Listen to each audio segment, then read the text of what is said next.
Selamat malam para penyanas dari seluruh penjuru nagari. Kembali lagi kita bergabung di episode 120 Mustiko Sasmitaning Hyang Jatining Pangrajutan. Oke. Sekarang Mas Agung.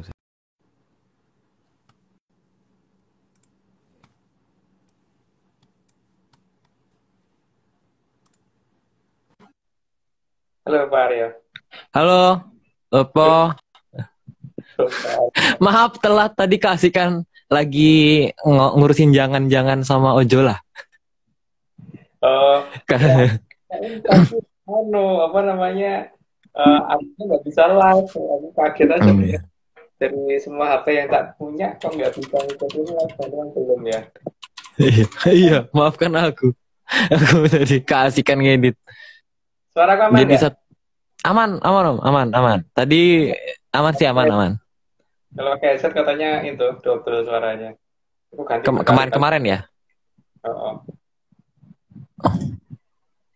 Oke, ini disclaimer. Belum, baru mulai udah disclaimer. Nggak gitu, Mas. Belum, tidak begitu, Mas. Sistemnya tidak seperti itu. Sabar ya, Mas ya. Ya. Aku minta disclaimer. Udah minta disclaimer. Aku kasih spoiler dikit kali ya. Ini lagi proses. Jadi semoga selesai sekarang. Nih. Ini semua cuma dongeng. Tapi kalau mau percaya, ya masih proses ya teman-teman ya. Seru. Udah campur semua. Mbak Nih. Kenapa? Bu Ayu. Ayu. Iya nih tadi sudah aku invite. Mungkin coba aku invite sekali lagi.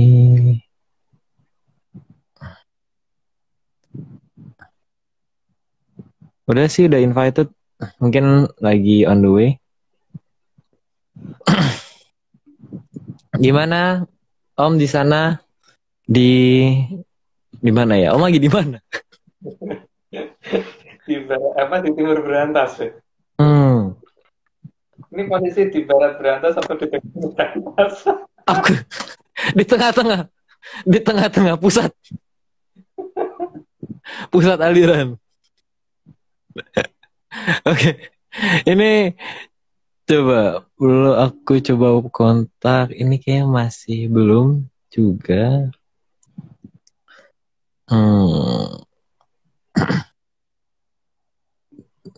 Saya kayak tadi belum bergabung. Nah, coba sekali lagi.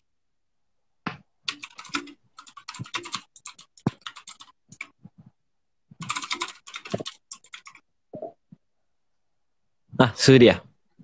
Itu dia. Sentral banget. Iya, sentral. Betul. Nah. Halo. Halo. Gambarnya enggak. Gambarnya belum dibalik. Kak gambarnya Kak. Ganes. Belum dibalik. Oh, udah. Halo, selamat malam. Malam. Malam. Apa kabar Mas Agung, Aryo? Sehat. Itu kita senang banget bisa main ke sana di Gianyar. Iya. Gianyar ya. Kalau saya ini ada di Singaraja sekarang. Sekarang di Singaraja. Oh, kirain di Gianyar. Senang banget loh. Di Singaraja. Main ke sana, kapan-kapan pengen main lagi. Kapan-kapan. Tapi apa namanya, dibolehin nggak? Ntar bosan sama kita. Boleh lah, boleh. Oke. Kita langsung mulai aja ya. Udah siap minum? Bu Ayu? Udah. Mantap. Hari ini kita ada masih 100. Masih 108. Belum 200 kok, tenang aja. Tenang. Oke, kita langsung mulai aja di sorry. Langsung slide pertama. Dalam pandangan Babat Menyan, semua benda adalah benda hidup. Itu versi versi dari ARC. Jadi memang kadang orang anggap itu benda mati karena seolah-olah tidak bergerak, tapi menurut kita sebenarnya bergerak, cuman mungkin gerakannya makin lambat aja, seperti kalau tanaman berpindah tempatnya pelan banget sehingga nggak kelihatan gitu. Itu juga batu dan sebagainya lebih pelan lagi. Jadi bagi kita tidak ada yang benda yang mati ya, tidak ada benda mati. Itu versi saya loh, versinya Aryo juga gitu. Jadi tidak diwajibkan orang lain untuk ngikutin gitu. Oke, mau ke Mbak di nomor 2. Bahkan yang sudah dibentuk manusia sekalipun, itu tetaplah benda hidup. Karena semua yang nyusun terdiri dari sesuatu yang hidup. Yang mungkin pernah dijelaskan di zaman di episode yang kapan gitu ya, tentang siapa sih sang yang pasti, sang yang kawitan itu seperti apa sih wujudnya, terus siapa sih yang menyusun semuanya itu gitu kan. Jadi tidak ada yang mati semuanya itu gitu. Oke, lanjut Mbak. Ada yang diletakkan di bawah dan hanya untuk diinjak-injak. Itu pun juga benda hidup. Ya, itu semua tergantung dari ketika dia sebelum menjadi itu menjadi apa dan apa yang dia lakukan di masa lalu gitu. Oke, lanjut dulu Mbak. Seperti apapun juga, semua merupakan benda hidup.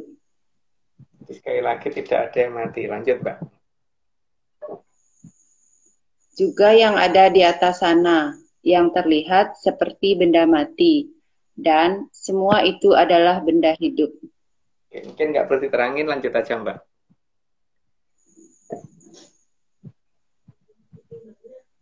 Di atas sana ada yang menyala, dan ada juga yang hanya bisa memantulkan cahaya. Itu juga benda hidup.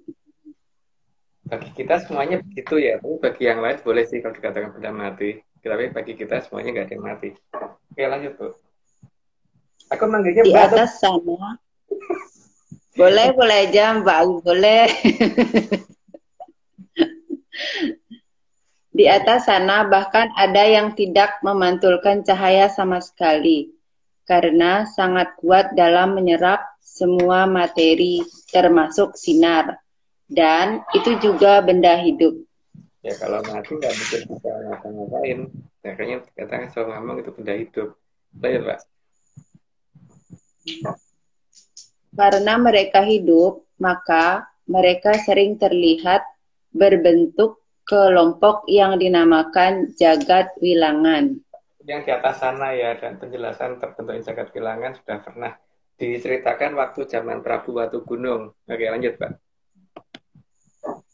Semua jagat wilangan terdiri atas banyak benda yang menyala dan yang tidak menyala, dan semua itu hidup. Makanya mereka tidak selalu tetap pada posisinya, mereka semua selalu berpindah. Jadi kalau dalam bahasa Jawa itu selalu berubah, selalu berubah. Oke, lanjut Pak. 10 sekarang ya?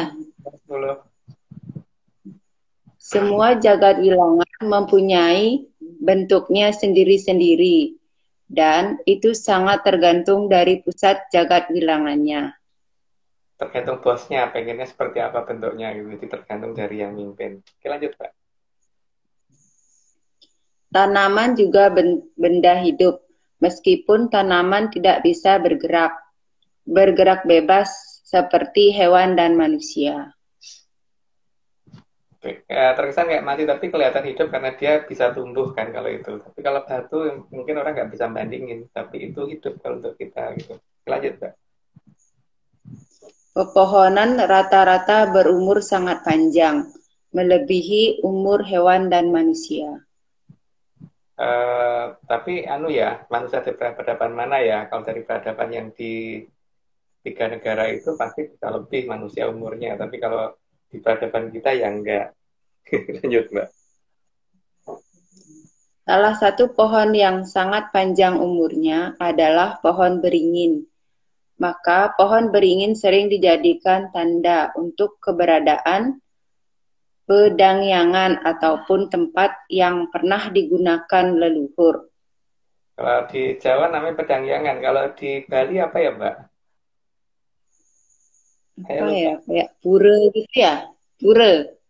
Oh, gitu. Ya, oke. Oke, lanjut, Mbak.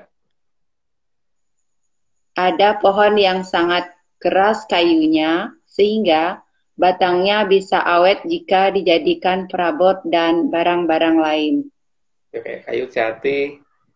Kalau di Jawa ada lagi kayak kayu kormis itu juga kuat banget. Itu keras banget kayunya.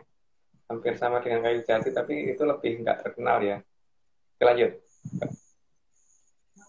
Ada juga pohon yang sangat disegani rayap, sehingga rayap tidak memakannya. Karena terlalu keras atau karena ada zat apa yang dia segeni. Oke, lanjut dulu, Mbak. Tanaman ada yang bisa menghasilkan bahan pangan, baik bagi manusia maupun hewan. Oke. Kalau itu semua pasti sudah tahu. Lanjut aja, Mbak. Ada juga tanaman yang digunakan untuk tanaman hias dan dapat menambah indahnya suasana. Ya, tapi ini berarti bukan yang menghasilkan pangan, tapi kadang-kadang ada juga tanaman hias yang bisa menghasilkan pangan. Oke, lanjut aja, Mbak. Ada pula tanaman yang digunakan untuk jamu atau obat-obatan. Oke, ini nggak usah di penjelasan. Lanjut. Bahkan tanaman yang besar juga ada yang bisa digunakan untuk hiasan. Ya, pohon-pohon kan juga banyak yang kelihatan bagus kayak bunga sakura atau apa gitu. Itu gambarnya kayaknya belum Aryo. Ya, lanjut lagi. Terus sekarang. Oke, lanjut Aryo. Banyak juga pepohonan yang digunakan sebagai penyangga tanah agar tidak longsor. Jadi banyak ya gunanya tanaman. Jadi jangan ditebangin gitu ya. Lanjut, Mbak. Tanaman baik yang kecil maupun yang besar bisa digunakan untuk melindungi hewan. Karena hewan itu tempat bersembunyi. Oke, lanjut dulu. Hewan ada banyak jenisnya, dan biasanya yang bertanduk itu pasti herbivora, bukan karnivora. Itu pernah kita bahas ya. Jadi sangat aneh kalau dikatakan sesuatu hal yang suka makan darah dan sebagainya kok bertanduk. Bertanduk itu herbivora, makanannya rumput, bukan makan daging, bukan makan darah. Lanjut, Mbak. Hewan bertanduk meskipun bentuknya besar dan sangar, makanannya bukanlah daging, tapi rumput dan daun-daunan. Ya, artinya walaupun bentuknya sangar dan mungkin bentuknya mengerikan, ya, itu tidak ada yang makan darah, makan daging, tidak ada. Minta korban hewan lain atau minta korban manusia itu tidak ada, karena mereka makanannya rumput atau daun-daunan. Lanjut, Mbak. Dapat dipastikan makhluk seperti ini makannya juga bukan daging dan darah. Bentuknya sih boleh serem, tapi mereka vegetarian ternyata. Senangnya makan tanaman yang dan ya gitu aja tanaman dan rumput-rumputan, daun-daunan dan rumput-rumputan. Oke, lanjut, Pak. Meskipun makhluk seperti ini bentuknya seram, tapi mereka bukan karnivora. Ya aneh aja kalau dikatakan karnivora, karena makhluk yang bertanduk itu pasti herbivora. Coba aja dicari, nggak akan ketemu makhluk bertanduk kok karnivora. Lanjut, Mbak. Walaupun badannya gede ya, Pak. Walaupun sangar serem, tapi makanannya ternyata rumput, ternyata daun gitu. Itu bukan. Datang-datang ke depan rumah gitu kan dengan badan yang dok itu kan berat kan, no? Makannya rumput. Gitu kan? Serem dan itu harusnya yang makanya darah dan daging itu kan yang bertaring, dan yang bertanduk enggak. Bertaring enggak. Enggak ada sama sekali ya, bahkan iya nanti ada kayak jadi. Lanjut. Bertanduk itu pasti enggak bertaring kan? Iya, makanya. Oke, kita lanjut. Lanjut, Pak.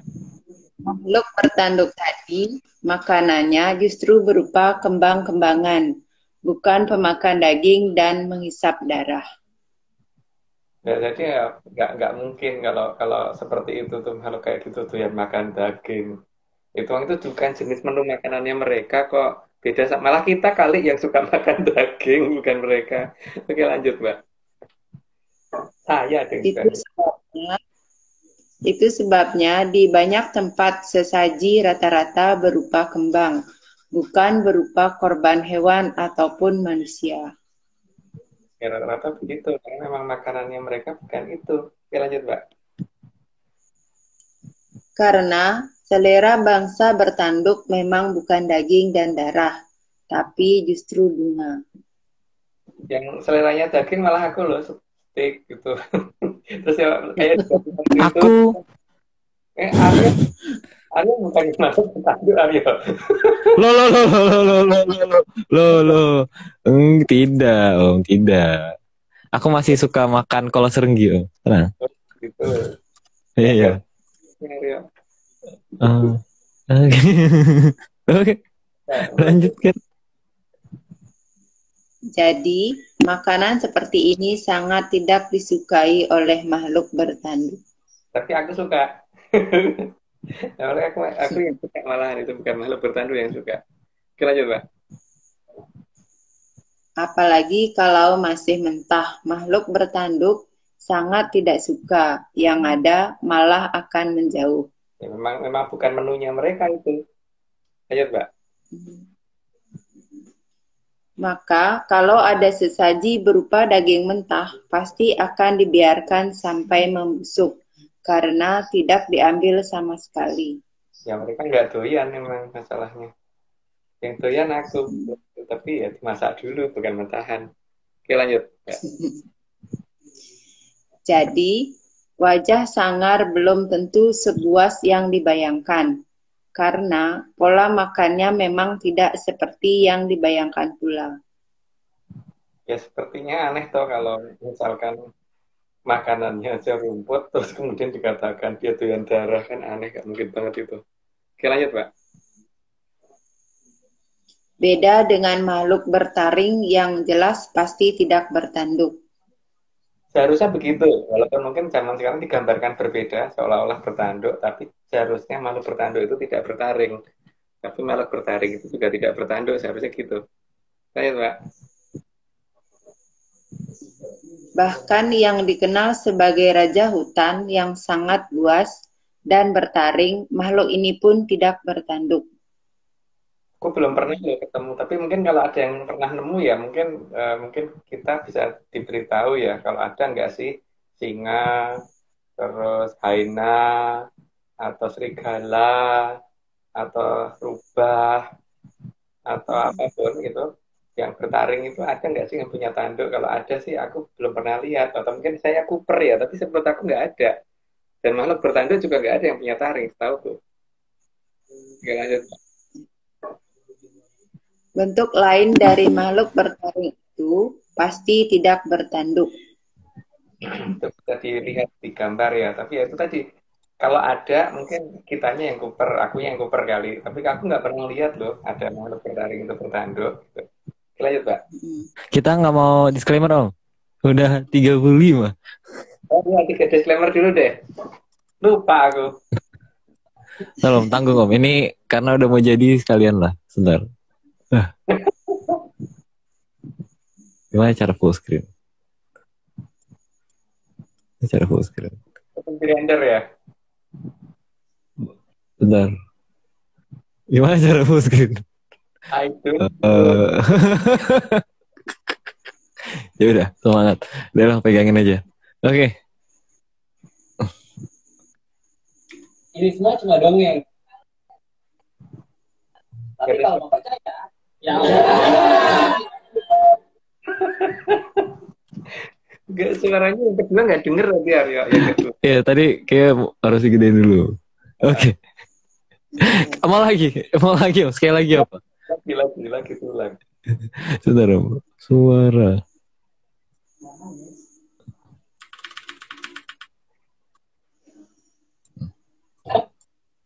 Ini semua cuma dongeng. Kalau tidak Ayo dah. Oke. Gimana cara full screen ya? Penasaran deh. Sebelas enggak? Harusnya bisa loh. Tapi kalau nggak bisa ya nggak apa-apa. Mungkin belum ketemu. Ya udah. Oke. Saat. Bentar ya. Oke. Ini semua cuma dongeng. Kalau tidak percaya, tidak apa-apa. Tapi kalau mau percaya, ya. Berisik bagian belakang. Bagus sih. Iya. Mungkin harus semakin banyak sih Om. Harus semakin banyak. Nanti kita koleksi. Jadi 100 lah disclaimer minimal. Tiap satu slide disclaimer 1 ya Om ya. Berikutnya seperti itu berarti. Oke, kita lanjutkan.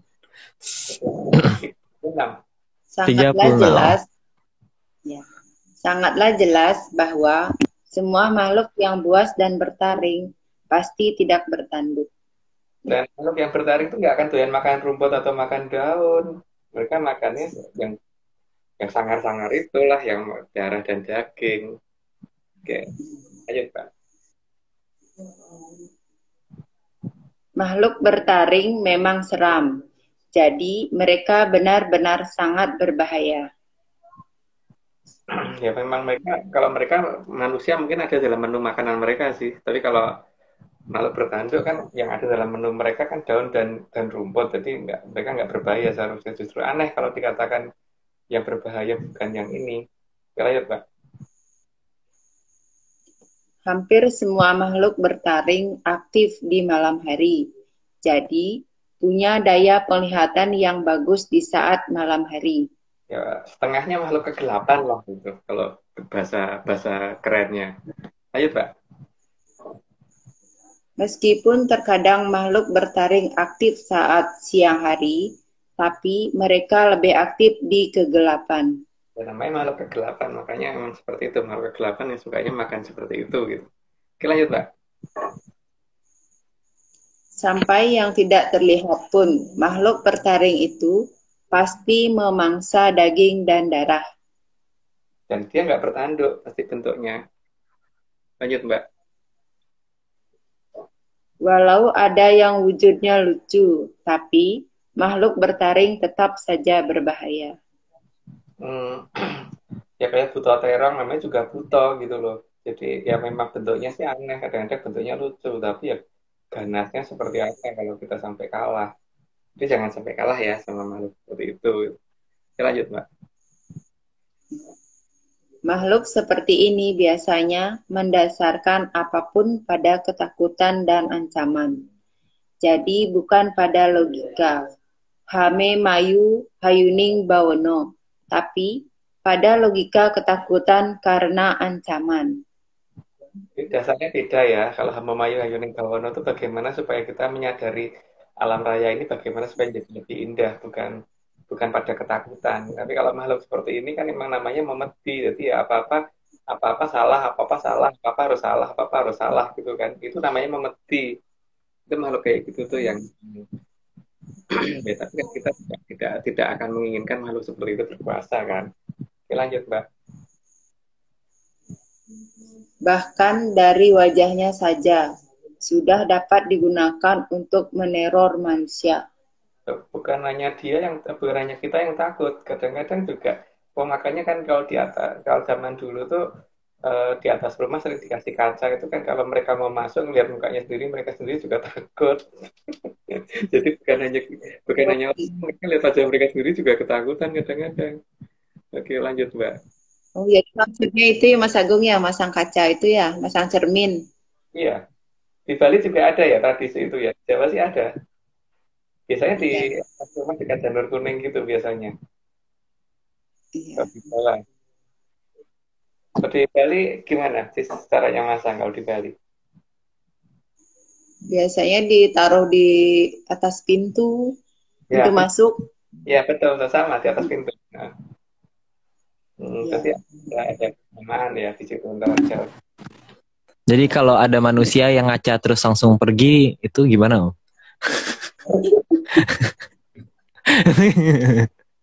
Saja itu. Ya, itu dia. Itu dia. Ya udah. Oke, lanjut Om. Ingat gak waktu pas kita di mana itu, pura mana itu, ada monyet lagi ngaca langsung kaget kabur sendiri itu. Oh iya. Iya. Laki. Iya, di Bulaki tuh. Laki ya.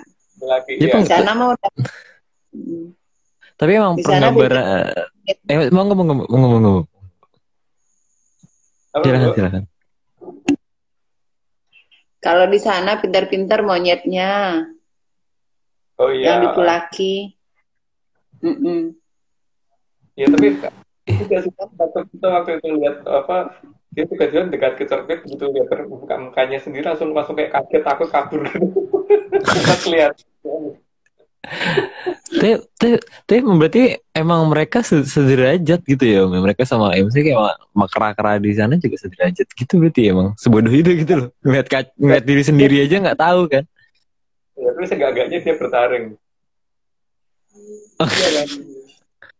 Iya. Oke, Benar, lanjut. benar. Oke. Pura Melanting kata Ya. Mas Nyoman tadi yang Sebentar. beli. Iya. Oke. Kita lanjut. Sebentar. Pantat. Oh iya. Sebentar. Oh ya. Pura Melanting. Nomor berapa sekarang ya? 44. 24.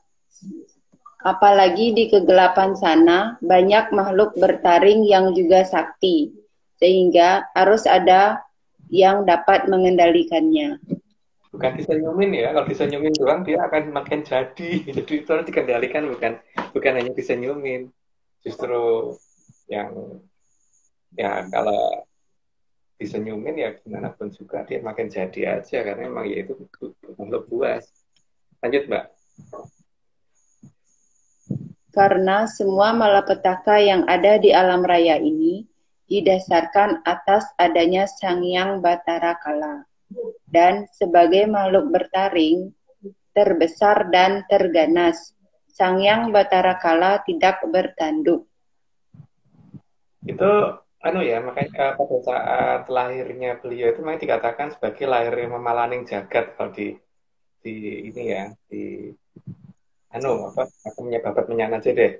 Banyak sebenarnya pakem di luar sana, cuman kita pakai pakem sendiri aja gitu. Oke, lanjut Mbak.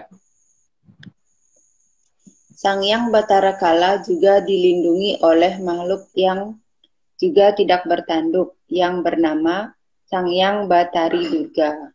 Ibunya itu, jadi ya bagaimanapun juga yang namanya ibu ya pasti kan belain, tapi ya itu kalau dia juga salah. Oke, lanjut Mbak.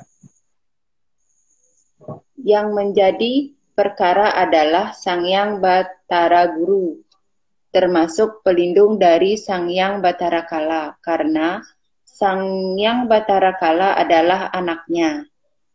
Ya anak dari keduanya kan, yang Batara Guru sama Sang Hyang Batari Durga gitu. Jadi Nih, dia pasti lindungi. Apa Aryo? kalau kata Menyanners Betoro Teacher. Oh, yang Batara Teacher. Sang Hyang Betoro Teacher. Kalau kata Menyanners Betoro Teacher. ada istilah baru ya. Lagi diganti Sang Hyang Batara Teacher aja bener. Iya, Ya. Sang Hyang Betoro Teacher. Iya. Aduh, nanti Menyanners kalau punya istilah-istilah monggo di komen di YouTube aja ya. Kita kadang-kadang suka baca. Kalau misalnya yang lucu-lucu bisa dinaikin ke sini. Oke. Mbak. Oke.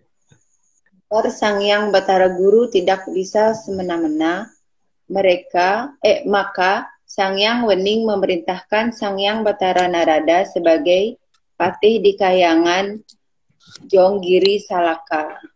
Kan kayangan Batara Guru itu kan Jonggiri Salaka, lalu kemudian ada patih. Mahapatihnya kan Sang Hyang Batara Narada itu di Kayangan Suduk Pangudal-udal. Yang katakan namanya Suduk Pangudal-udal karena memang dia yang akan membongkar banyak rahasia yang ditutup-tutupi. Oke, lanjut ya. Sementara di Arcapada, Ki Lurah Togog yang diperintahkan memomong bangsa Kiwa agar tidak menghabisi manusia. Bangsa Kiwo ya, jadi bangsa kiri. Gitu. Oh, bangsa Kiwa. Kiwo itu kiri. Jadi Hmm. itu termasuk terahnya Drew Bekso dan sebagainya. Makanya biasanya Togog akan ngomong di pihak yang berlawanan sama Semar, tapi sebenarnya bukan maksudnya begitu, tapi maksudnya supaya mereka tidak ganas. Gitu maksudnya. Oke, lanjut, Mbak. Meskipun nasihat dari Ki Lurah Togog sering tidak didengar, namun tanpa Ki Lurah Togog maka bangsa Bekasakan ya, ganas tidak akan terkendali. Karena sudah disadari oleh Sang Hyang Bathara Antigdo atau Togog itu bahwa manusia akan kehilangan kendali atas mereka karena nggak tahu ya ada apa di zaman kita ini sehingga kok itu justru nggak ada gitu loh, cara melihatnya aja tuh hilang gitu loh, cara melihatnya aja hilang, apalagi cara mengendalikan mereka, dan mereka tidak bisa hanya dibacakan sesuatu itu tuh nggak bisa, karena ya seperti anjing liar kalau dibacakan sesuatu ya dia tetap aja akan tetap nyerang gitu. Lanjut, Mbak. Ki Lurah Togog dalam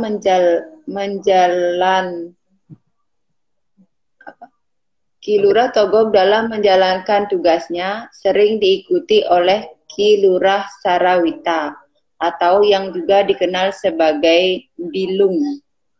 Di zaman Mataram awal itu Bilung masih ada di sini karena Togognya sudah pergi, Sarawitonya masih ada di sini.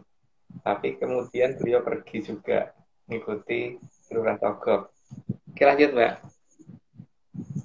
Sementara untuk Trah Satria akan dimomong oleh Ki Lurah Semar, yang merupakan perwujudan dari Sang Hyang Bathara Ismoyo. Jadi yang di sini sebenarnya yang hilang kan ini ya, di mana Satrio itu memang yang harusnya ngomong Sang Hyang Bathara Ismoyo atau Ki Lurah Semar, tapi sekarang apa-apa itu mengacunya ke Bathara Teacher kan, bukan ke Bathara Ismoyo. Jadi kita nggak tahu apakah saya yang salah atau gimana gitu loh, karena kok sekarang aturan kepada Sang Hyang Bathara Ismoyo itu bagaimana cara bertemunya dan sebagainya justru hilang, yang ada kepada Sang Hyang Bathara Teacher atau yang lain gitu. Oke, lanjut, Mbak. Keberadaan punakawan ini bisa dijadikan petunjuk bahwa di Jawa itu ada cerita yang aslinya, jadi bukan dari India, karena justru India yang meniru Jawa. Terlalu banyak fakta sebenarnya. Jadi memang beda ya. Kalau di sana kan dasarnya dari Bathara Guru, Bathara Teacher sampai dari Durga. Kalau di sini kan dasarnya dari Bathara Ismoyo, memang beda. Tapi hampir mirip, tapi beda. Karena ya dasarnya beda itu dari Bathara Teacher sama Bathara Ismoyo. Oke, lanjut, Mbak. Maka di pewayangan Jawa dikisahkan mulai dari masa sebelum adanya Arcapada, awal kehidupan pada zaman Kala Kukila, sampai ke zaman Kala Surata. Sedangkan di India hanya mengenal kisah Ramayana dan Mahabharata saja. Kalau di pewayangan Jawa itu, kalau di Bali pasti juga sama sih seharusnya. Tapi kalau di India memang beda. Kalau di Jawa itu harusnya dimulai dari sebelum Jagat Gemelar sampai Jagat Gemelar, terus ada zaman Kala Kukilo di zaman awal sampai ke nanti zaman Kala Suroto, dan semuanya termasuk di zaman Kala Bendu itu harusnya ada sudah diceritakan semua. Itu harusnya. Oke, lanjut, Mbak. Selain itu, wayang di Jawa juga lebih lengkap dan lebih detail daripada di India. Dari cara bicaranya juga begitu. Kalau di sana ngomong seorang raja itu pasti hanya ngomong Raja Rama atau Seman Rama doang gitu. Kalau di sini kan ada Sang Hyang Bathara, Sang Mahaprabu sih Bathara Rama gitu misalkan, atau kalau seorang adipati ya Sang Prabu siapa gitu disebut. Jadi bukan hanya namanya saja gitu. Tapi kalau di India kan kebanyakan kayak langsung nyebut nama. Bahkan Anoman dan Rama nyebutnya sama-sama langsung namanya gitu. Kalau di sini kan enggak. Kalau Anomannya dikatakan Wanoroseto, Anoman gitu kan. Kalau di sana kan enggak, gitu langsung nyebut Anoman gitu aja. Lanjut, Mbak. Bahkan dalam menyebutkan nama dari seorang raja, akan selalu disertai nama Sang Maha Prabu. Tidak seperti di India yang langsung menyebut nama, tanpa menjelaskan jabatan atau statusnya. Harusnya ada penyebutannya, bahkan kalau dia titisan dewa juga disebut Sang Maha Prabu Bathara siapa atau Bathari siapa gitu. Sang Maha Ratu Bathari siapa itu juga disebut biasanya. Kalau misalkan dia titisan dari Bathara atau dari Kayangan, tidak cuma namanya doang gitu. Jadi bukan Waro Suprobo gitu, tidak, tapi Sang Hyang Bathari Waro Suprobo. Oke, lanjut, Mbak. Oh iya, makanya kalau misalnya di kita walaupun kan sering kita maksudnya kayak sering bahas kalau misalnya menurut kita apa yang dilakukan Rama itu si Rama itu kan salah, tapi tetap aja kita tahu kalau dia tuh seorang Mahaprabu juga gitu kan, walaupun kita Iya, tahu salah gitu. iya, kita tahu kalau Prabu Rama itu salah. Tapi ya dia tidak, dia tetap sama Prabu, ya, tetap menghormati walaupun gimana pun sesalah apapun tetap kita hormati. Seorang raja harus atas wilayah kok Wanaprastha masuk ke ngalam Dojo. Terus ya maksudnya dia walaupun gitu juga pernah juga menjadi titisan Wisnu kan waktu itu, ini manggilnya tetap Sri Bathara Rama gitu kan Om. Iya. Tetap gitu. Dan kita nyebutnya juga nggak ini loh, nggak seperti apa namanya, kita tidak ngomong misalkan Romo Jayabala Anoman itu juga enggak loh. Yang kalau kita mau Prabu Sri Bathara Rama Kairing Wanoroseto Anoman gitu kan kelihatan lebih sopan kan kalau di sini. Tapi temanku yang di India ngomongnya begitu. Teman yang di India loh. Waktu pas kita chat itu loh, Pak Anda ngomong begitu ya? Apakah Anda nggak menghormati Anda? Ya nggak tahu. Mereka menganggap itu sudah hormat, tapi bagiku itu masih belum. Tapi ya nggak tahu ya, mungkin akunya yang salah perhitungan atau gimana. Tapi kalau di kita kan nyebutnya begitu ya. Makanya kan ini kelihatan dari Bathara Ismaya itu lebih tua daripada Bathara Tijer kan. Jadi nggak mungkin ajarannya Bathara Ismaya itu dipengaruhi Bathara Tijer. Atau ada berusaha penghilangan penghormatan strata. Ya udah gitu. Oke, mungkin kita lanjut saja. 57. Itu karena ajaran di Jawa didasarkan atas ajaran dari Sang Hyang Bathara Ismaya. Berarti bukan Sang Hyang Bathara Tijer ya. Sang Hyang Bathara Ismaya di Jawa. Lanjut, Pak. Sedangkan di India, ajaran didasarkan bukan dari Sang Hyang Bathara Ismaya. Tapi Sang Hyang Bathara Ismaya itu lebih tua dari Sang Hyang Bathara Tijer. Jadi bedanya di India dan di negara kita itu kan.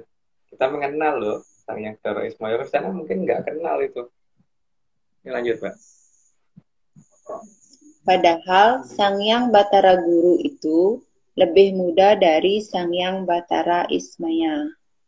Ya, Sang Hyang Bathara Tijer memang lebih muda, dan Bathara Ismaya itu bukan tidak ada. Itu si Arya kan pernah ketemu itu Mbak di Pelabuhan Ratu. Ngakak. Ketemu Nio dicuekin loh. Ya, emang nggak tahu. Nggak expect. Tidak ekspektasi beliau akan hadir dalam sebegitunya. Maaf. Itu kalau datang. Iya. Iya. Kan? Nggak ngira beliau akan datang seperti itu gitu. Oke, kita perlu kita lanjut. Ketemu. Oke, lanjut. Nomor 60. Karena Sang Hyang Bathara Ismaya jauh lebih tua dari Sang Hyang Bathara Guru, maka seharusnya ajaran dari Sang Hyang Bathara Ismaya akan lebih lengkap.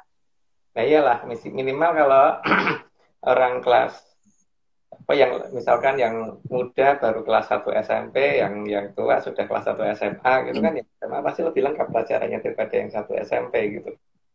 Makanya harusnya Sang Hyang Bathara Ismaya itu lebih detail daripada Sang Hyang Bathara Teacher gitu. So, yang itu orangnya yang pernah ketemu Sang Hyang Bathara Ismaya itu ada sekarang lagi ketutupan gambar. Udah lanjut Om. Lanjut. Malu gitu loh kadang-kadang kalau itu loh. Malu. Lanjut Om. Lanjut Om. Lanjut Om.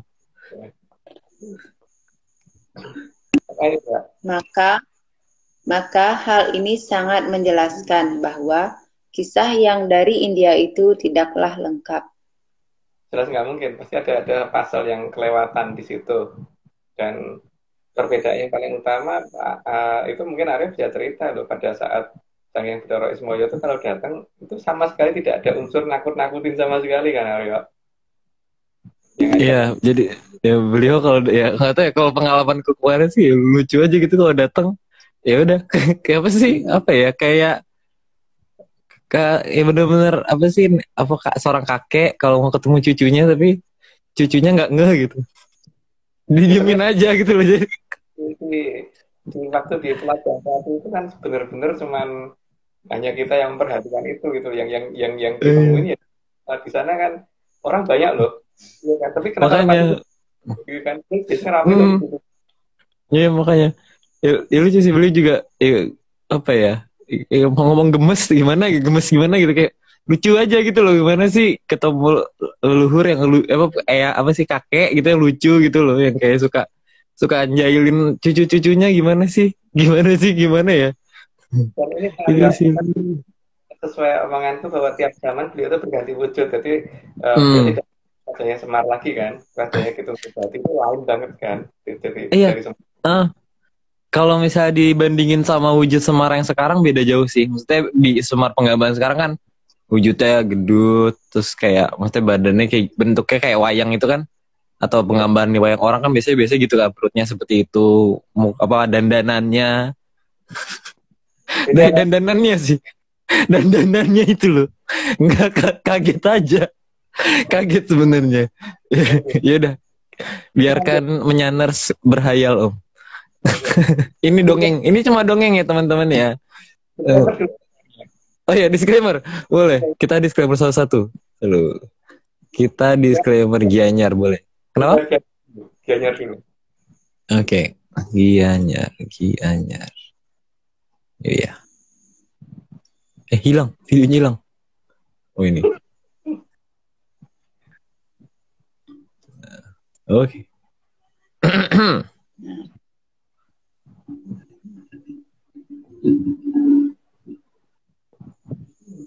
Kurang ke bawah, kurang ke atas sedikit kayaknya Ari. Atas ke potong tuh kepalanya.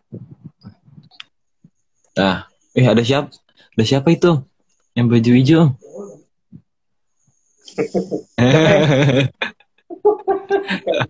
Oke.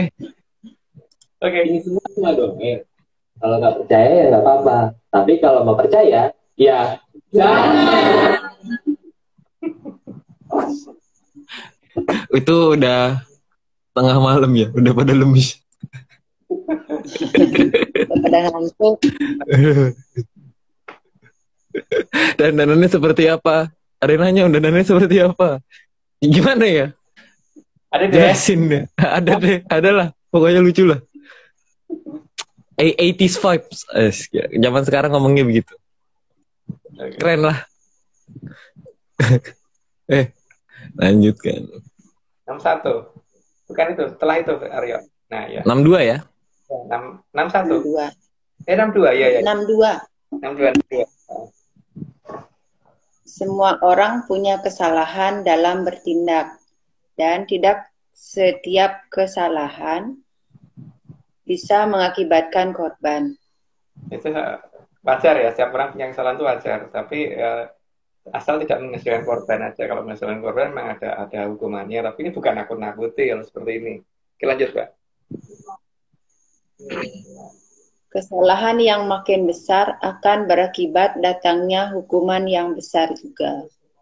Ya makanya jangan salah gitu kan. Seperti kalau kita ngerjakan ulangan, kalau kita ngikutin aturan pasti kita benar semua karena aturan dalam tes itu kan kerjakan dengan jawaban yang benar, jangan dijawab dengan jawaban yang salah gitu kan Aryo ya. Iya sih, nggak salah, nggak salah. Itu emang ada aturannya. Aturannya emang itu. Aryo, ini selamat dulu ya, kan sudah lulus kan. Oh iya, sama-sama. Kapan? Oh iya, segera. Sate serenggi.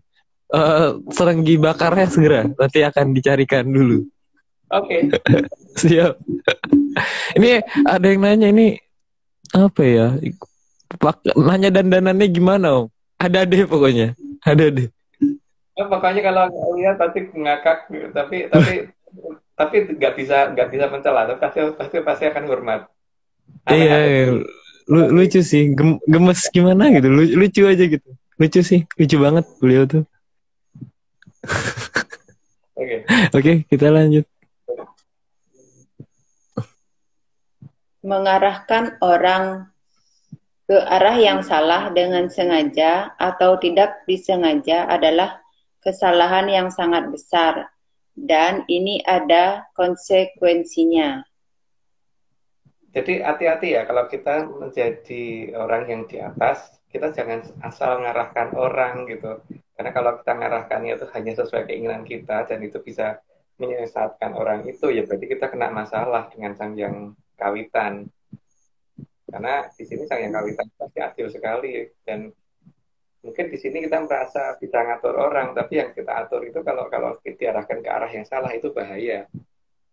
Oke, lanjut, Pak. Meskipun arah yang benar seolah bertentangan dengan logika yang ada, mengembalikan ke arah yang benar itu pasti ada hadiahnya. Karena arah yang salah itu sebenarnya secara logika kan kelihatan. Cuman masalahnya kan bagaimana logika itu terbentuk di kita ya, bahwa yang salah itu benar atau yang benar itu salah gitu.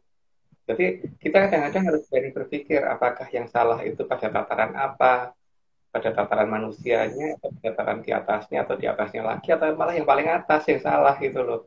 Jadi jangan kita menganggap bahwa oh itu pasti benar, kalau dia bicara pasti benar, belum tentu. Semua itu harus dipikirkan ulang karena untuk hidup yang jangka pendek saja seperti untuk meraih masa depan ketika kita masih hidup, kita tuh harus menggunakan logika. Apalagi yang sifatnya keabadian itu kita harusnya menggunakan logika lagi, bukannya nggak boleh menggunakan logika. Kita dikaruniai kok, nggak digunakan. Iya. Karena aku aja setelah lulus aja mau milih mau kerja di mana atau mau S2 itu milih Om pakai logika yang benar-benar dipikirkan matang-matang gitu, dipertanyakan pro dan kontranya ya Om ya, harusnya kan seperti itu. Ya, itu yang hanya untuk di kehidupan loh ya. Jadi untuk yang di keabadian kan berarti harusnya kita lebih menggunakan logika lagi kan? Harusnya. Harusnya. Ya kalau nggak tahu sih Om, kalau aku sih harusnya. Kalau itu kita. Iya kalau kita harusnya. Kalau yang lain boleh, monggo tidak. Sih kita lanjut Om 66. Ya. Dan mengarahkan orang ke arah yang salah sudah jelas akan ada hukumannya. Dan wewenang menghukum itu bukan pada manusia, tapi Sang Yang Wening ke atas. Ya, karena kalau dari tataran kita bisa melihat orang pertama kali bisa marah itu di tataran yang Sang Yang Wening kan. Dan Sang Yang Wening ke atas itu yang berhak menghukum, bukan manusia atau siapa gitu. Itu Sang Yang Wening yang berhak. Oke, lanjut, Mbak. Karena Sang Yang Orga Pesti adalah penyusun semua kehidupan, maka beliau sangat bisa membentuk mereka yang salah menjadi bentuk hukuman yang beliau mau. Maksudnya itu sebenarnya dia juga dihukum supaya orang supaya sesuatu yang pernah melakukan kesalahan itu tidak bisa melakukan kesalahan lagi gitu kan. Jadi ingat ya, Sang Yang itu menyusun kita menjadi sesuatu hal, kalau kita menyalahgunakan berarti kita akan dibentuk menjadi sesuatu yang tidak bisa kita gunakan menjadi suatu hal yang salah lagi. Lah itu terserah sang Yang Ogro Pesti mau kita jadiin batu kayak mau dijadiin apa kayak itu terserah beliau.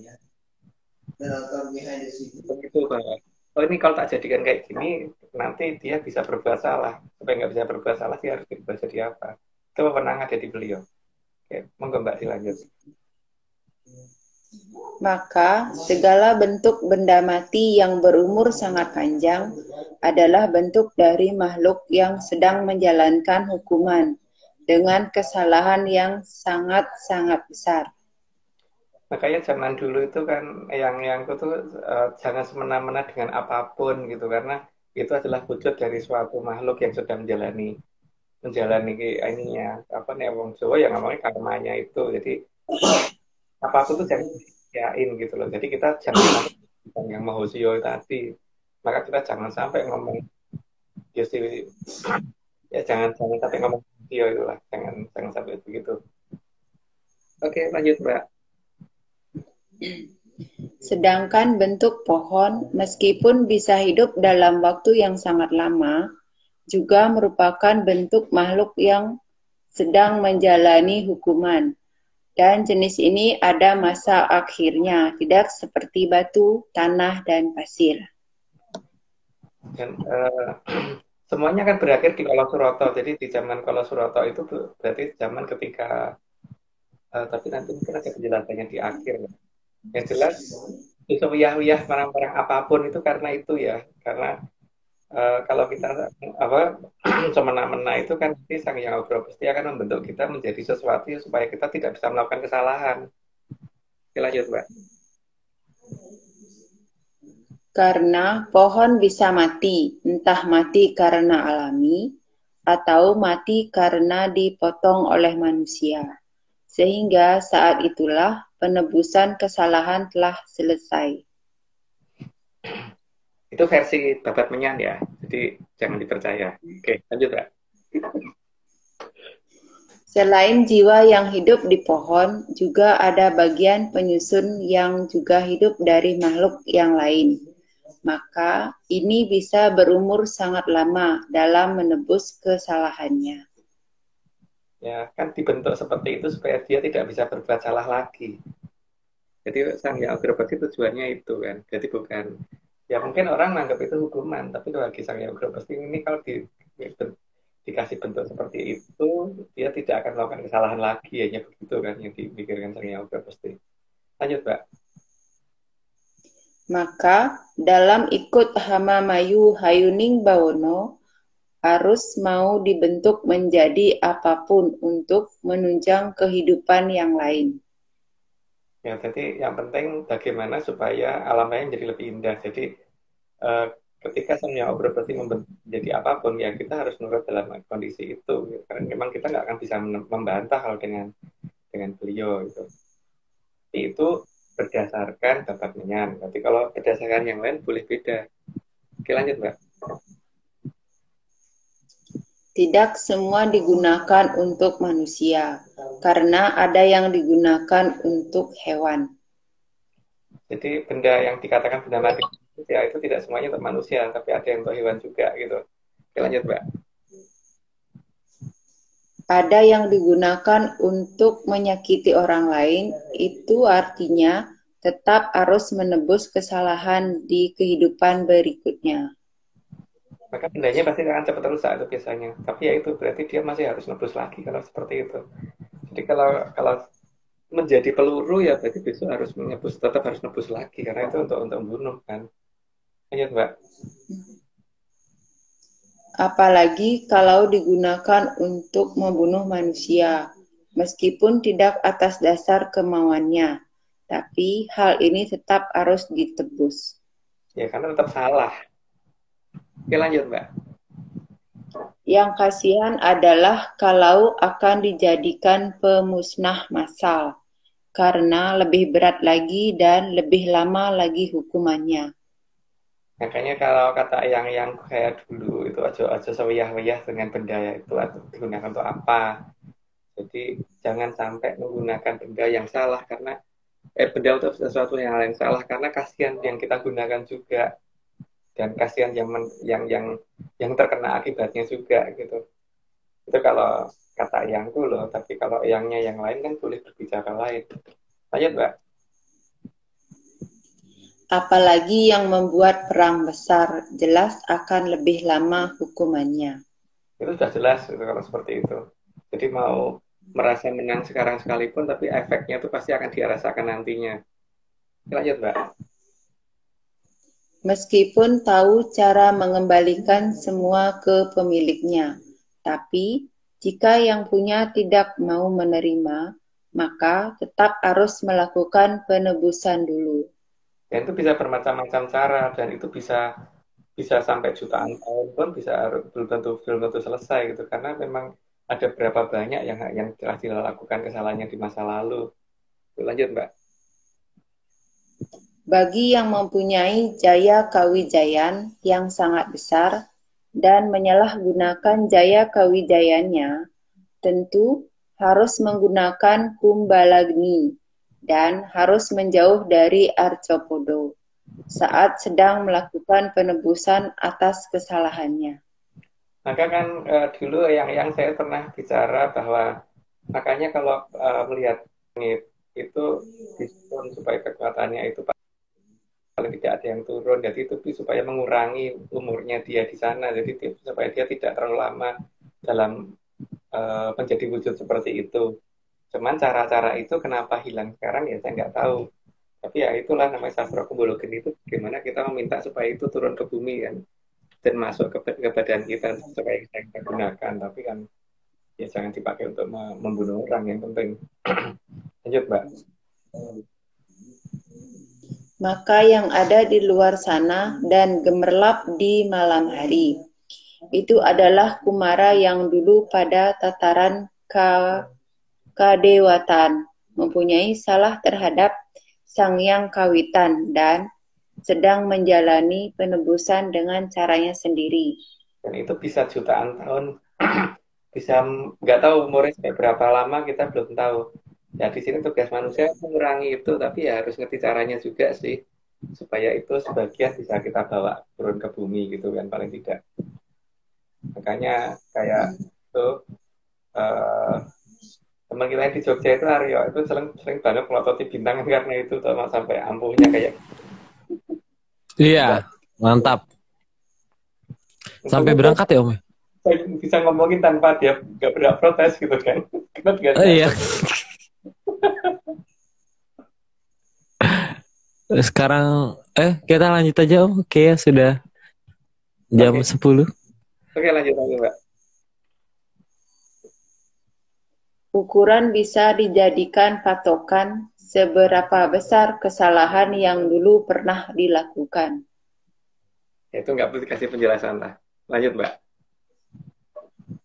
Jadi, semua makhluk yang ada di Arcopodo adalah makhluk yang sedang menjalani hukumannya, dan tidak semuanya bisa beruntung meski dari ras yang sama.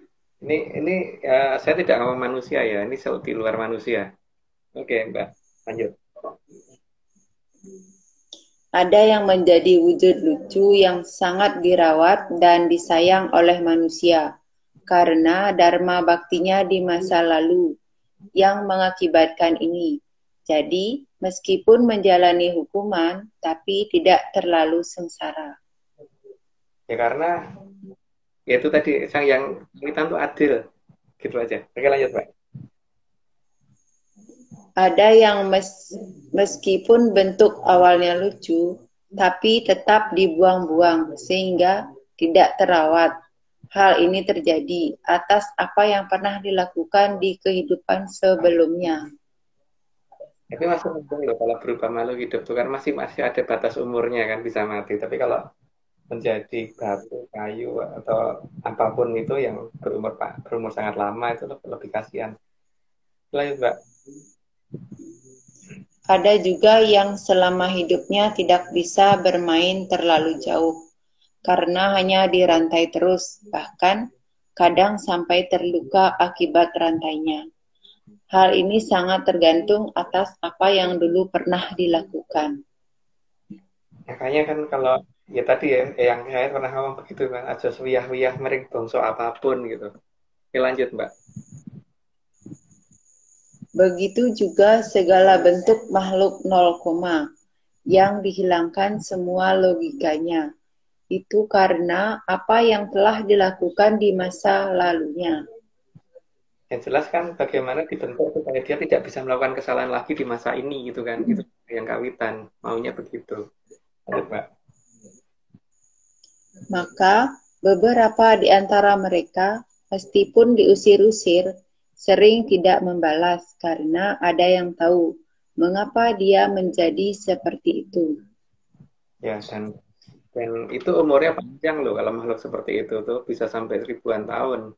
Jadi ya itu tadi ya, bagaimanapun juga Hamamayu Hayuning Bawono itu termasuk ke mereka ya, bukan hanya ke benda-benda yang terlihat. Mereka juga harus dihamamayu supaya mereka juga menjadi lebih indah untuk dilihat, paling tidak jangan dibiarkan terbengkalai juga atau malah ganas nantinya. Lanjut, Mbak. Maka manusia seharusnya kasihan dengan semua bentuk wujud tadi, dari yang terlihat sampai yang tidak terlihat, karena mereka sedang menjalani hukumannya. Kayaknya kelewat 1 ya. 88 kelewat tadi. Enggak kok. Oh iya, 88 kelewat. 88. Ya. Jadi ulang Ya, aja ya. 88. Ulang ya. Ya. Kebanyakan dari mereka yang akan pergi ke tempat yang tidak dihuni oleh manusia, sehingga tempat tersebut menjadi sangar. Ya, rata-rata begitu kan, tempat yang tidak dihuni manusia jadi tiba-tiba berubah menjadi sangar aja karena mereka menempati itu, karena di tempat yang ada manusia kan mereka diusir-usir. Oke, lanjut, Mbak. Berarti langsung 90 ya? 90. Boleh. Karena saat ini mereka memang tidak punya logika dan hanya mempunyai naluri, maka jangan buat naluri mereka menjadi buas. Kasihan kalau mereka harus menerima hukuman di berikutnya. Karena mereka memang sudah nggak punya logika, jadi mereka cuma tinggal punya naluri dan kebiasaan. Jadi mereka melakukan apapun berdasarkan kebiasaan dan naluri saja, karena logika sudah nggak ada. Jadi ya memang mereka tidak bisa memayu Hamyuning Bawono kalau tidak disuruh, tidak diatur dan tidak ada yang mengarahkan. Jadi mereka harus diarahkan, jangan dibiarkan liar. Makanya nanti menutup diri karena kita masih membiarkan mereka itu liar. Lanjut, Mbak.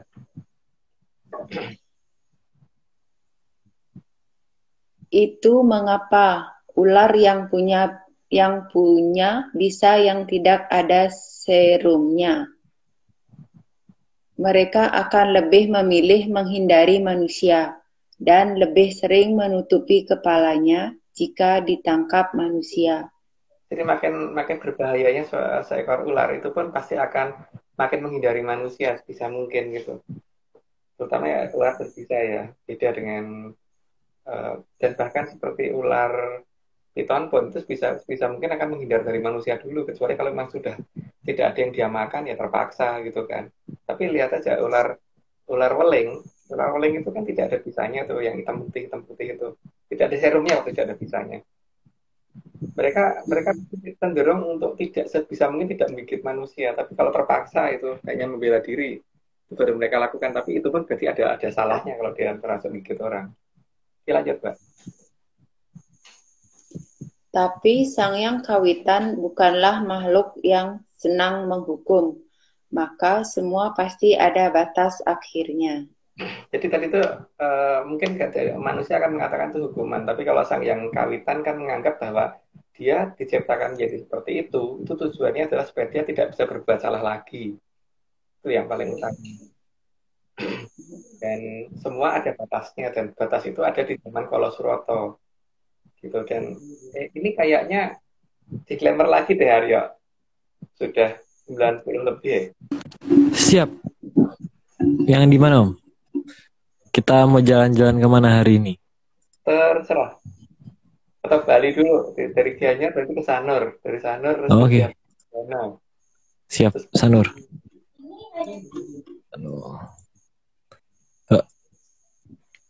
Kita ke Sanur dulu.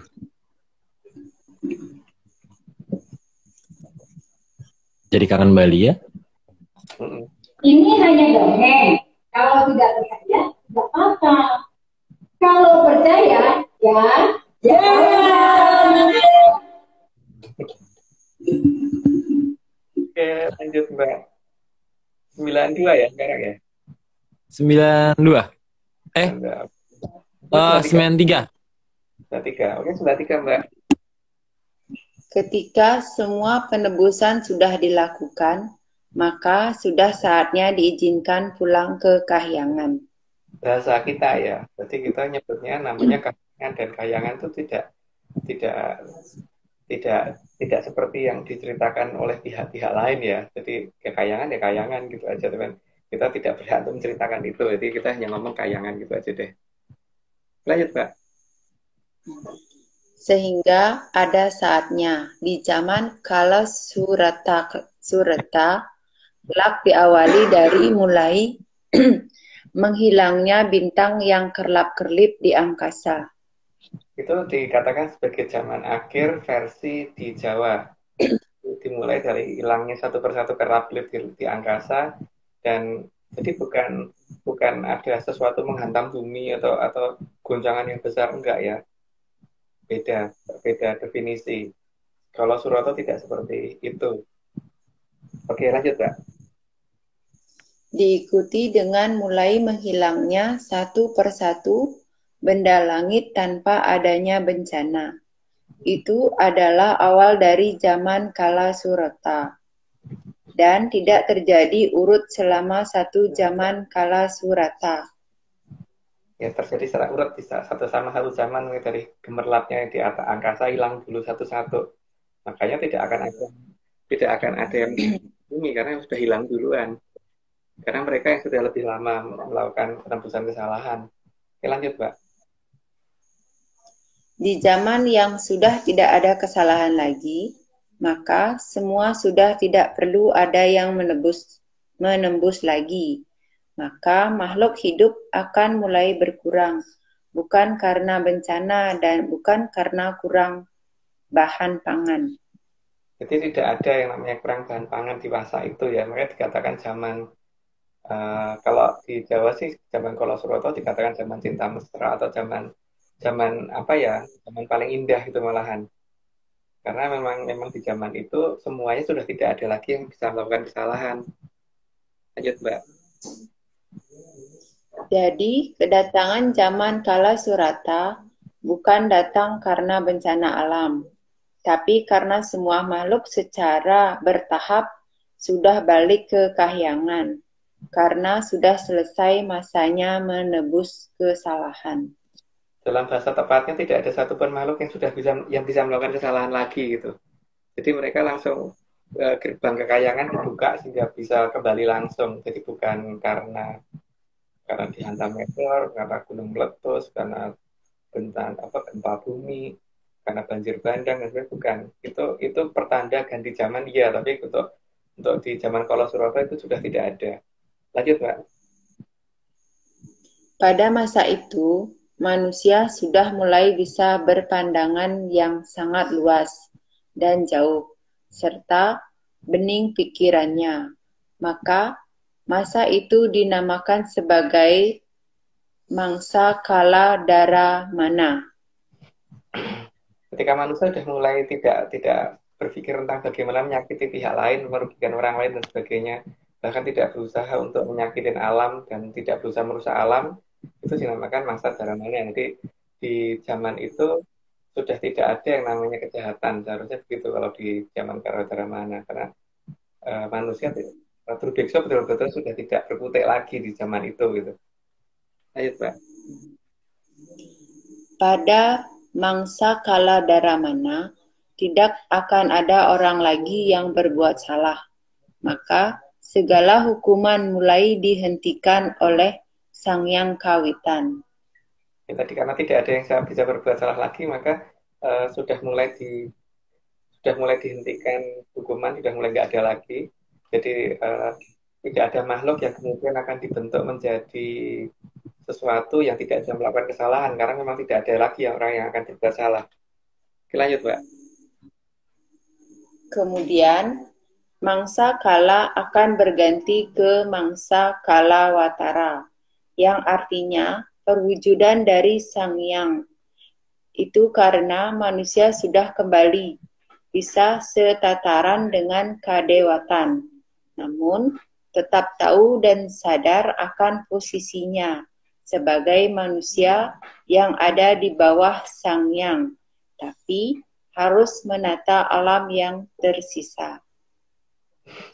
Jadi manusia sudah kembali ke tataran kadewatan. Jadi itu kan zaman Kala Surata itu terbagi atas 3 zaman. Jadi 2 zaman sudah kita sebutkan. Pertama zaman Kala Daramana, terus kemudian Kala Watara. Dan itu adalah zaman ketika benar-benar manusia sudah setataran dengan dewa. Jadi tidak, jadi sudah bisa mengendalikan alam ya. Jadi tidak mungkin takut dengan yang namanya bencana alam lagi. Jadi kalau dikatakan apalagi kalau dikatakan lebih dari dewa, nggak akan takut dengan yang namanya bencana alam, apalagi takut dengan Lapindo, takut dengan gunung meletus, dan sebagainya tidak akan takut kalau memang setataran dengan kadewatan. Lanjut, Mbak. Pada mangsa kalawatara inilah sudah sangat sedikit kerlap-kerlip di angkasa dan akan semakin menghilang. Di masa ini, ketentraman alam raya sudah semakin terwujud, sehingga anugerah banyak yang turun pada saat itu. Manusia bisa membantu dari Sang Hyang yang dulu pernah berbuat salah, sehingga kerlap-kerlip di angkasa sudah mulai bisa diambil satu persatu oleh manusia, sehingga makin lama makin menghilang yang ada, pertama dari atas dulu yang makin menghilang, kemudian lama-lama satu persatu. Mungkin lanjut aja, Mbak, karena manusia sudah setataran dengan dewa. Lanjut, Mbak. Pada mangsa kalawatara inilah manusia sudah sangat sadar bahwa hidup di Arcapodo ini hanya seperti mampir minum, jadi tidak selamanya di Arcapodo. Ya kata yang kan begitu ya, bahwa urip ini kayak mampir ngombe gitu kan, kalau yang ngomong begitu, berarti hidup itu hanya seperti mampir minum, berarti artinya waktunya sebenarnya nggak lama. Maka jangan sampai menggunakan waktu yang tidak lama ini menjadi salah sehingga kita harus lama. Lanjut, Mbak.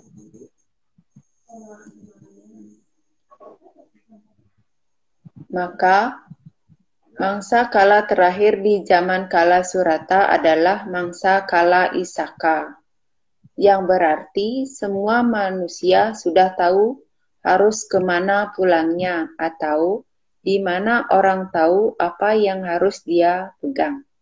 Jadi zaman ini berarti tidak perlu diberitahu orang ya, jadi mereka sudah tahu dengan sendirinya, jadi tidak ditunjukkan kamu harus ke sana loh, mana itu tidak, tanpa diberitahu juga sudah tahu gitu. Karena kawruh orang di masa itu sudah sangat tinggi, dan itu berarti mereka bisa mengendalikan alam. Jadi tidak akan ada yang namanya bencana alam, karena ketika alam akan membuat suatu bencana, mereka bisa menghentikan itu semua, karena memang setataran dengan dewa. Lanjut, Mbak.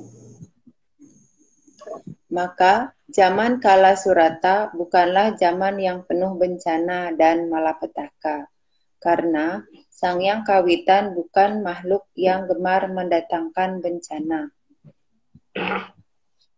Sang Hyang Kawitan itu bukan makhluk yang senang mendatangkan bencana. Beliau itu merubah wujud makhluk menjadi makhluk yang tidak bisa melakukan kesalahan, iya, tapi bukan mendatangkan bencana. Kalau yang bisa marah itu Sang Hyang Wening. Tapi marahnya tidak beralasan, bukan marah karena hal yang dicari-cari. Lanjut, Mbak.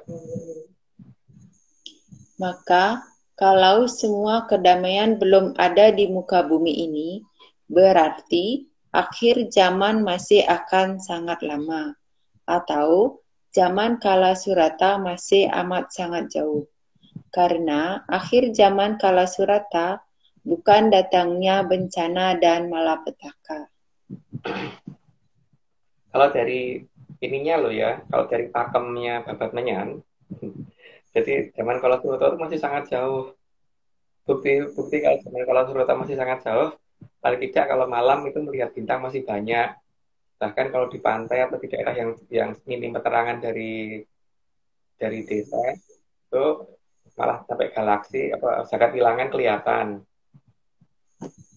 dan matahari juga masih terang gitu kan, bulan juga masih kelihatan. Itu berarti zaman kalau Surata masih jauh, apalagi manusia masih banyak yang masih berbuat salah.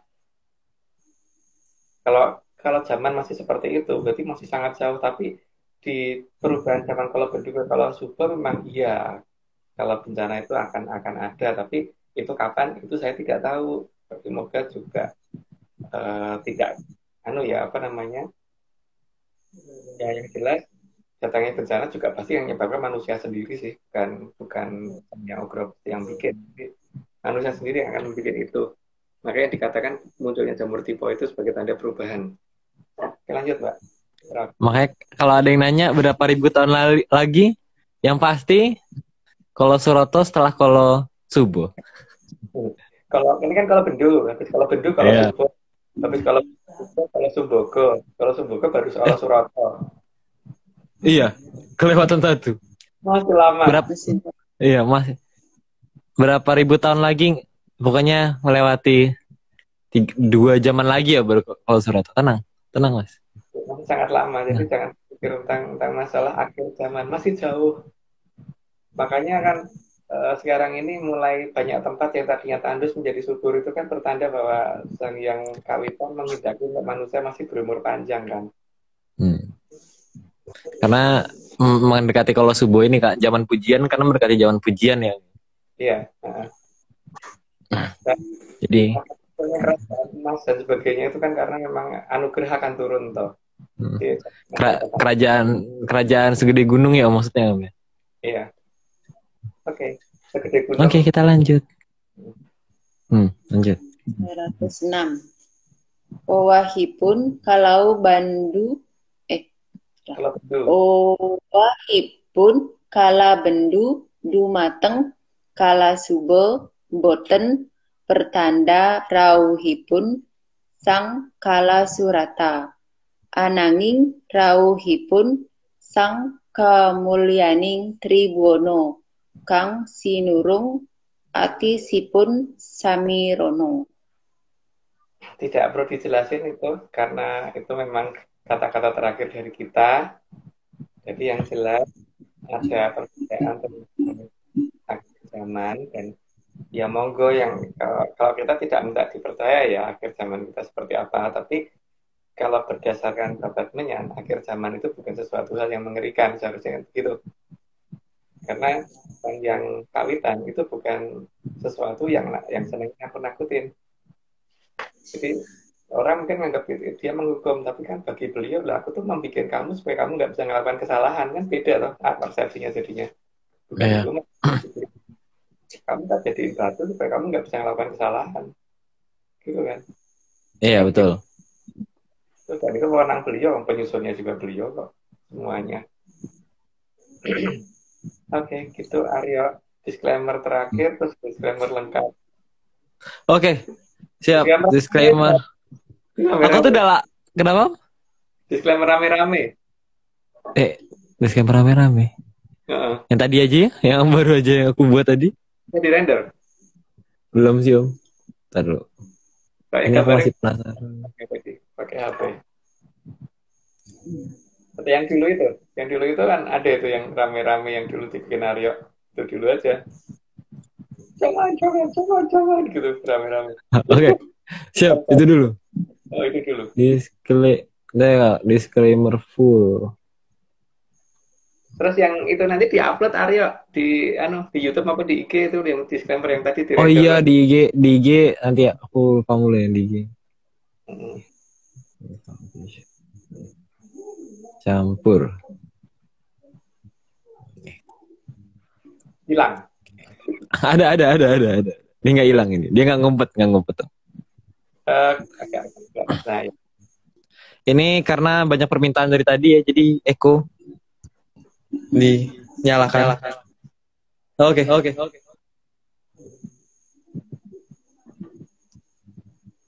Ini semua cuma dongeng. Kalau nggak percaya ya nggak apa-apa. Tapi kalau nggak percaya ya enggak. Jangan.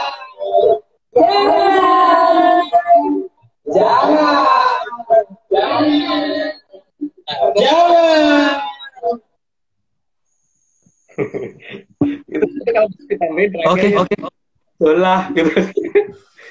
Ditambahin jangan terakhir ojolah gitu lah. Oke, siap. Itu akan segera diproses yang itu. Mantul. Oke. Oke, disclaimer yang aku udah lama nggak nyebut itu, jangan mau sekali ya. Ini semua cuma dongeng. Kalau nggak percaya ya nggak apa-apa. Tapi kalau mau percaya ya jangan. Oke, itu udah lama banget nggak nyebut itu. Jadi disclaimer berikutnya, jangan kangkung. Oh salah. Berarti kalau mau percaya ya ojolah. Nah itu baru benar. Oke. Disclaimernya, tim Atlantis Research Center atau tim ARC tidak pernah menjual jasa untuk berkomunikasi atau bertemu dengan para leluhur dalam bentuk ritual apapun. Waspada terhadap oknum yang mengatasnamakan tim ARC.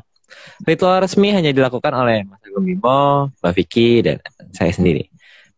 Untuk informasi lebih lanjut, untuk informasi resmi, monggo hubungi via DM IG @VickyAnandaril